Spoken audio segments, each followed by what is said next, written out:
ఇప్పుడే జీ5 app download చేయండి. చూడండి మీ ఫేవరెట్ టీవీ షోస్ ఎప్పుడైనా ఎక్కడైనా.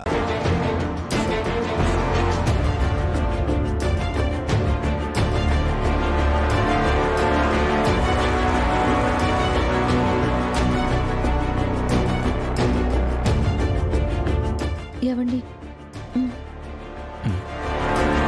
ఇప్పుడు వస్తా.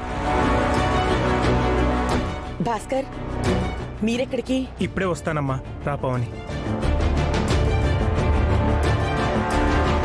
నేను ఇప్పుడే వస్తాను.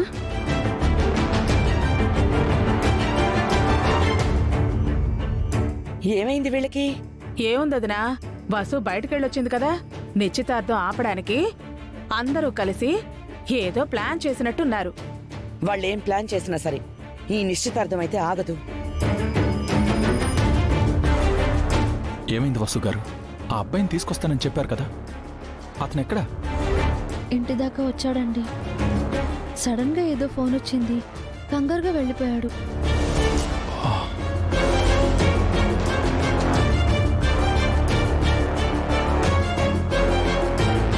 వెళ్ళిపోయాడా? మరిప్పుడు ఎలా వసు? నువ్వు ఇంకా అబ్బాయిని తీసుకొస్తావని మేమంతా ధైర్యంగా ఉన్నాం వసు. మీరు ఏదో ఒకటి చేసి ఈ నిశ్చితార్థం ఆపుతారని మీ మీదే నమ్మకం పెట్టుకున్నాను వదినా. ఇప్పుడు నా పరిస్థితి ఏంటి? అవును, ఆ అబ్బాయి సడన్ గా వెళ్ళడం ఏంటి వసు గారు? ఎవరు కాల్ చేశారు? నేనే నా ఫ్రెండ్తో వినోద్ గడికి కాల్ చేయించాను. వాడిక్కడికొచ్చి నిశ్చితార్థం చెడగొడతాడని చాలా భయపడ్డాను. వాణ్ణి వెనక్కెలా పంపించావే? సింపుల్ అమ్మా. వాడు క్యాంపస్లో చాలా క్రైమ్లు చేశాడు. వాటన్నిటికీ నా దగ్గర ప్రూఫ్స్ ఉన్నాయి. అవి నా ఫ్రెండ్ శేఖర్కి పంపించి వాడితో వినోద్ గాడికి కాల్ చేయించాను. అరే వినోద్, నువ్వు శివాని చేతిలో అడ్డంగా బుక్ అయ్యావురా. నువ్వు క్యాంపస్లో చేసిన నేరాలు ఘోరాలు అన్నీ శివాని ఫోన్లో షూట్ చేసింది. నువ్వు ఆ ఎంగేజ్మెంట్ ఆపితే నీ క్రైమ్ వీడియోలన్నీ శివాని పోలీసులకు పంపిస్తుంది. నువ్వు వెంటనే వెనక్కి వచ్చేయి, లేదంటే జైలుకి వెళ్తావు. పద వినోద్.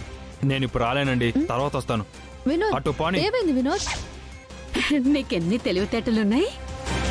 నువ్వు వాడి చేతిలో ఇరుక్కున్నావు అనుకున్నాను, కానీ వాణ్ణి ఇరికించావు.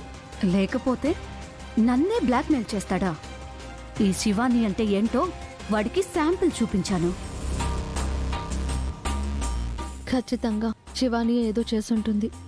అందుకే ఆ అబ్బాయి భయపడి పారిపోయాడు. శివాని అంత తెలివిగా ఆలోచిస్తుందా? తనది క్రిమినల్ బ్రెయిన్ అని అర్థమైంది అన్నయ్య. హారికకి తనకి ఏం తేడా లేదు. శివాని అలాంటిదని తెలియక అత్తయ్య వెనకేసుకొస్తుంది. హారికని వదిలించుకున్నాను, మళ్ళీ అలాంటి అమ్మాయిని ఎలా చేసుకోవాలన్నయ్య? జీ5 యాప్ డౌన్లోడ్ చేసి అన్ని ఎపిసోడ్స్ పూర్తి ఉచితంగా చూడండి.